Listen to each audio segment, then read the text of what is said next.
सुशांत सिंह राजपूत मामले से जुड़े करीबियों से जहां पर सीबीआई पूछताछ कर रही है, तो वहीं खबर है कि अब सीबीआई उस चाबी वाले शख्स से भी पूछताछ करेगी जिसने सुशांत के हादसे के बाद उस कमरे का ताला तोड़ा था। जी हां, आपको बता दें कि सिद्धार्थ पिठानी ने ताला खोलने वाले शख्स को फोन कर बुलवाया था। इस शख्स का नाम मोहम्मद रफ़ी शेख है। आपको बता दें कि रवि शेख ने पहले भी अपने बयान में बताया था कि उन्हें ये पता नहीं था कि ये सुशांत सिंह राजपूत का कमरा है। चाबी वाले ने यह भी बताया था कि सुशांत के कमरे में कंप्यूटराइज्ड की वाला ताला था। इसे तोड़ने के लिए उन्हें हथौड़े का इस्तेमाल करना पड़ा।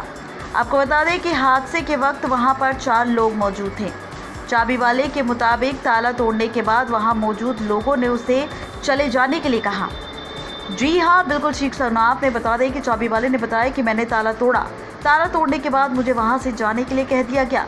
मुझे नहीं पता था कि कमरे के अंदर क्या हुआ था। जैसे ही दरवाज़ा खुला उन लोगों ने मुझे कुछ देखने नहीं दिया, कुछ भी नहीं देख पाया मैं। दरवाज़ा खुलते ही लोगों ने बोला अब आप चले जाओ।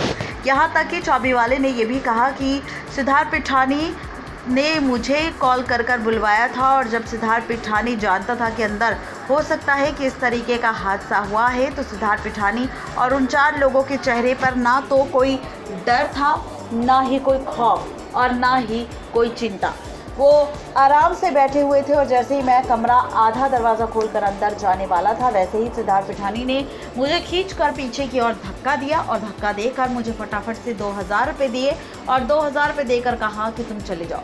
हमारा जो खर्चा बन रहा था ताला तोड़ने का वो 1400 रुपये का था, लेकिन सिद्धार्थ पिठानी ने मुझे 2000 रुपये दिए। जहां पर मैंने उससे कहा कि मेरे पास खुले पैसे नहीं है, तो सिद्धार्थ पिठानी ने कहा कि उसे खुले पैसे नहीं चाहिए, वो 2000 रुपये लेकर यहां से जा सकता है।